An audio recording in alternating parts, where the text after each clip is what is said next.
Hello everybody, मेरा नाम प्रवीण है and I welcome you at free online coaching and Bhuvan study centre.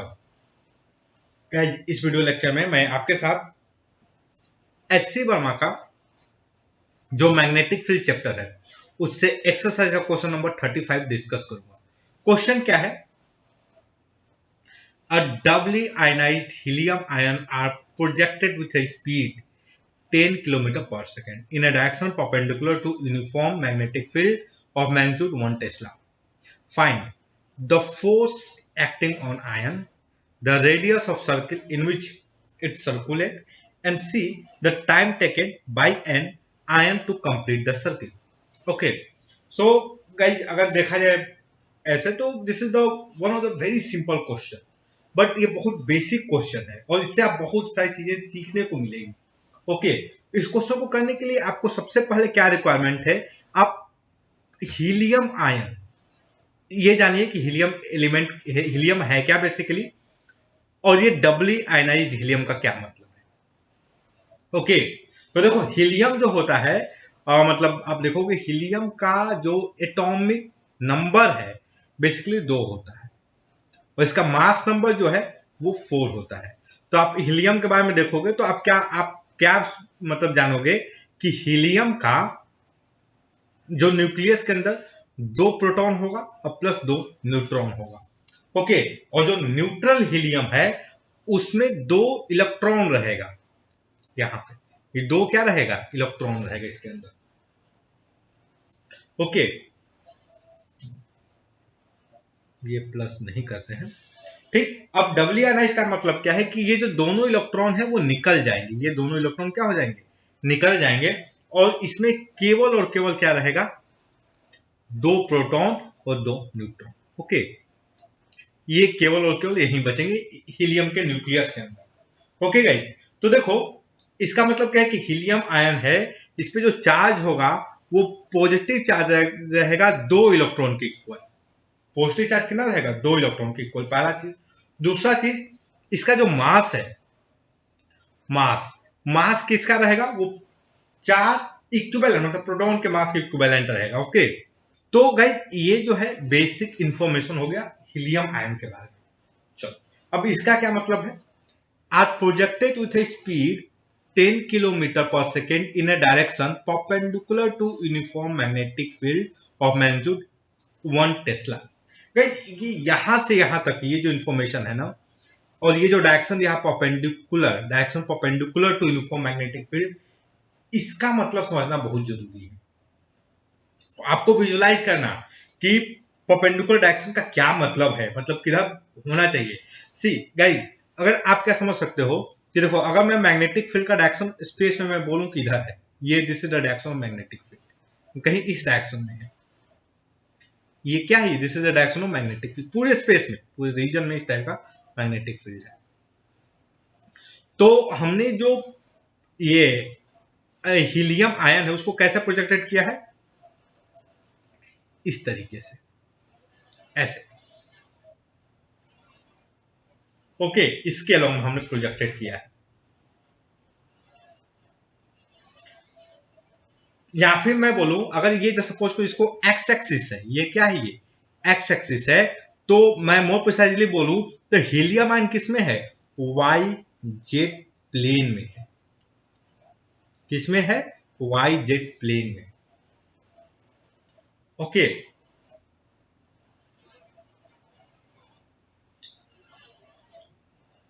तो ये जो विजुलाइजेशन करना है ये बहुत जरूरी है आप लोगों के लिए।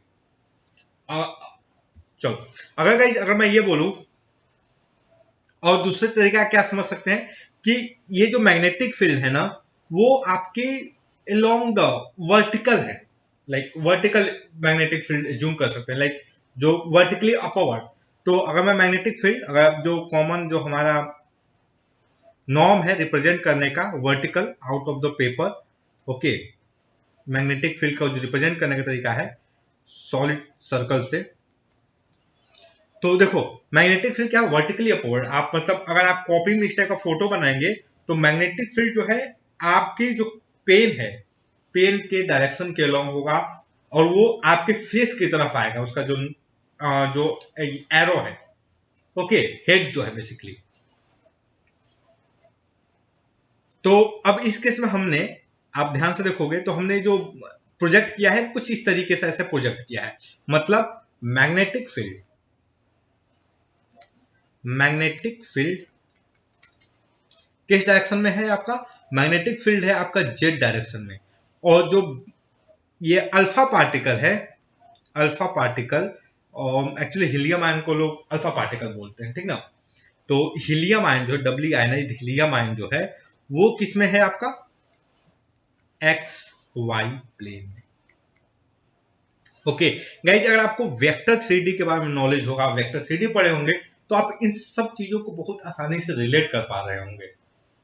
ओके चलो, तो मैं एक एक करके चीजों को कैलकुलेट करते हैं। तो पहला क्वेश्चन क्या है? Find the force acting on them.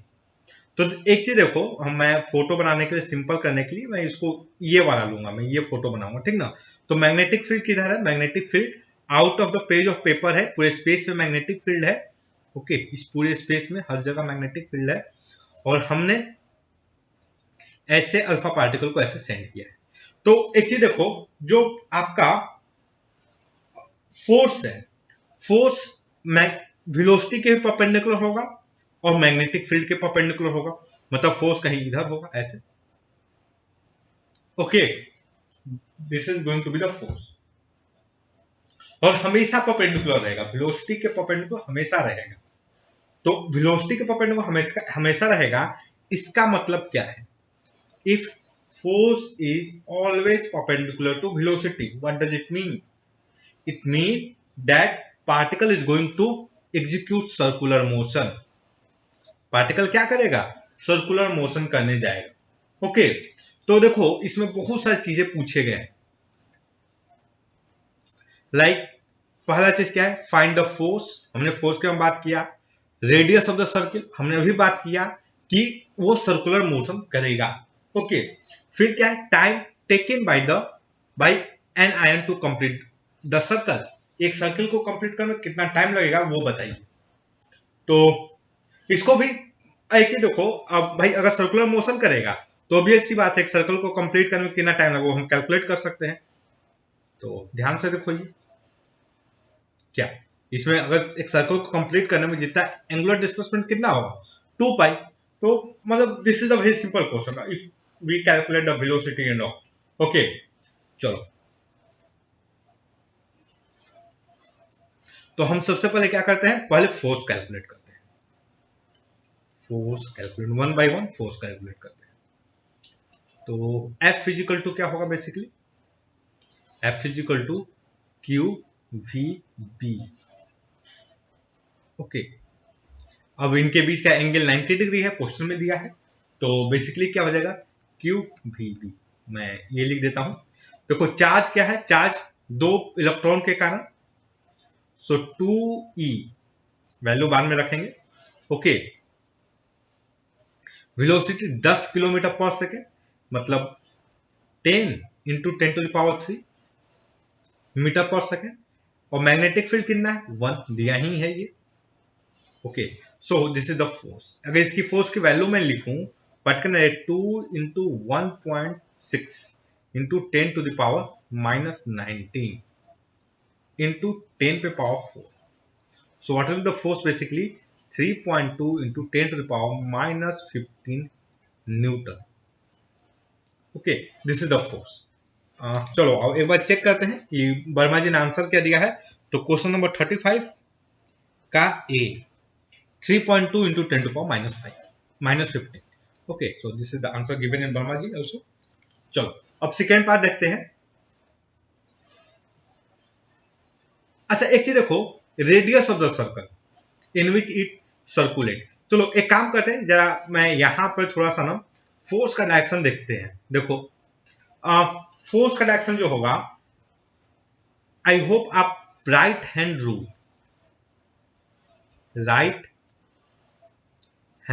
Rule के बारे में आप जानते होंगे। ओके, तो एक चीज देखो, जो मैग्नेटिक फील्ड है, राइट हैंड रूल में क्या होता है? जो आपका फिंगर होते हैं, ये अगर आप अपना राइट हैंड पाम देखेंगे तो यहाँ पर आपके 4 फिंगर होंगे, 1 2 3 और ये रहा 4, और यहाँ पर आपका थंब होगा ऐसे।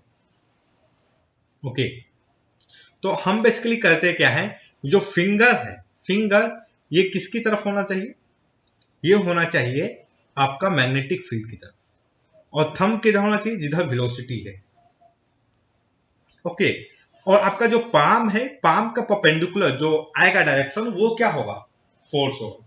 तो देखो हमारा फिंगर किधर होगा, जो फिंगर है, अगर गाइस देखो ये मैं इसको एक्स एक्सिस बनाऊं, इसको वाई एक्सिस, और ये फिंगर को मैं बोल दूं जेड एक्सिस, तो देखो फिंगर आपका किधर होगा, जेड एक्सिस की तरफ।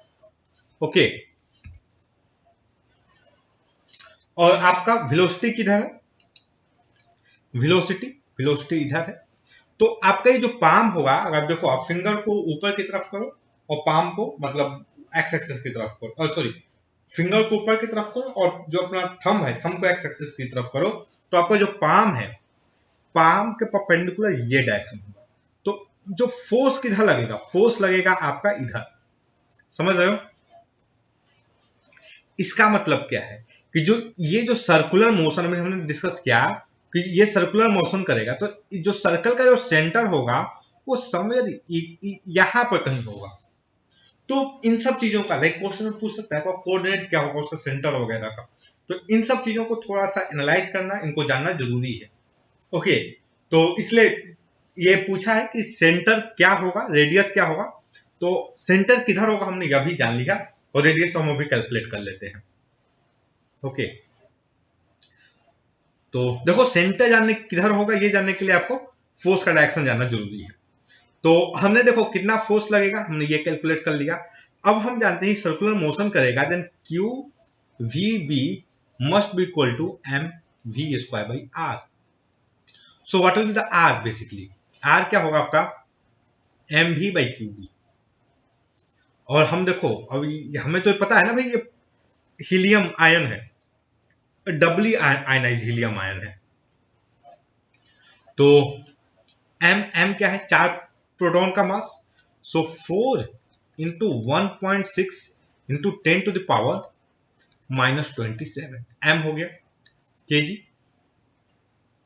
डिवाइड इंटू वेलोसिटी, सो 10 पर पावर 4, वो वापस से एग्री करोगे, charge 1.6 into 10 to the power -90 into 2। Okay, doubly ionize, magnetic field 1।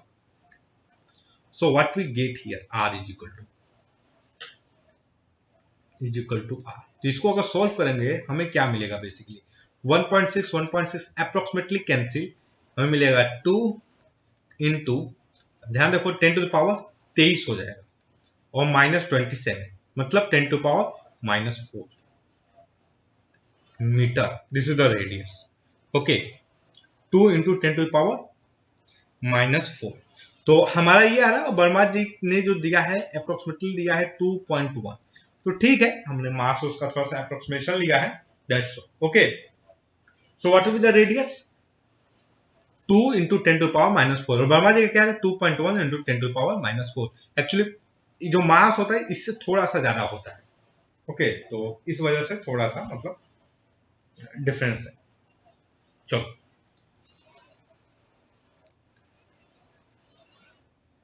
अगला क्वेश्चन क्या है आपका,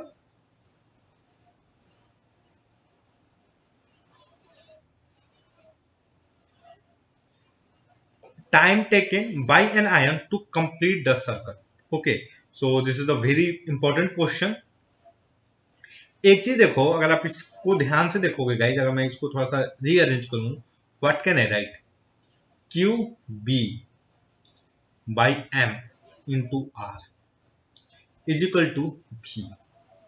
गाइज अगर आपको सर्कुलर मोशन की तरफ का आइडिया होगा तो आप ध्यान से कंपेयर करोगे, तो this is basically Q B by M.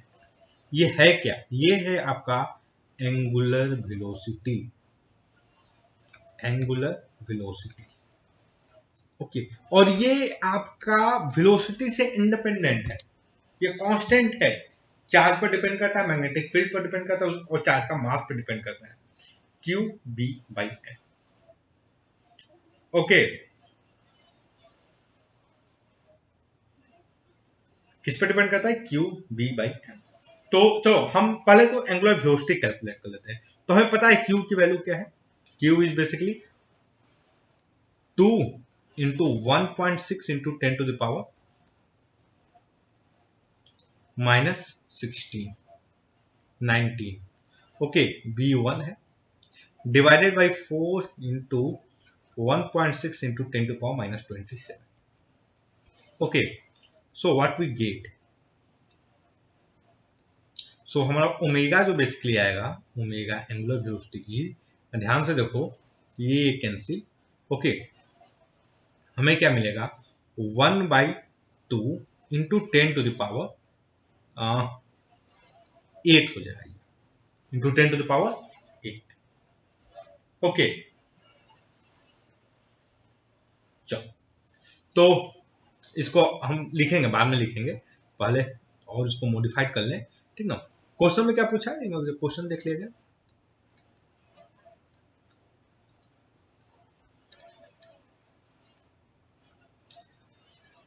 Time taken by ion to complete the circle. Okay, so guys हमने यहां पर ओमेगा निकाल लिया।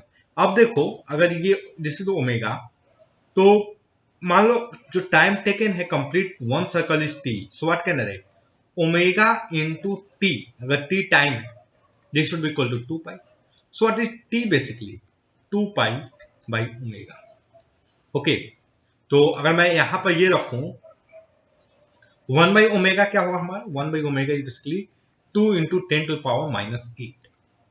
This is the 1 by omega. Okay, 1 by omega, this is going to be the 1 by omega. So what will be t basically? 2 pi into 1 by omega. So 2 मतलब 4 into 3.14 into 10 to the power -8। तो अगर मैं इसको solve करूं, what we get basically 65 12, okay, into 10 to the power -8। So that will be 1.2 6 into 10 to power -7 second. Okay, देखते हैं वर्मा जी ने answer क्या दिया है।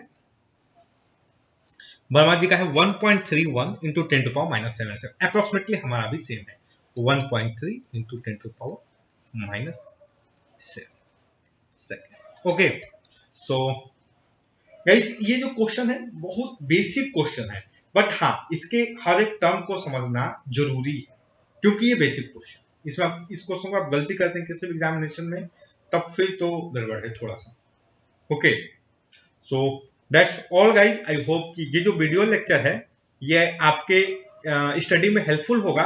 And guys if you like my video then don't forget to subscribe my YouTube channel free online coaching and Bhagwan study centre. Thank you for watching, have a nice day.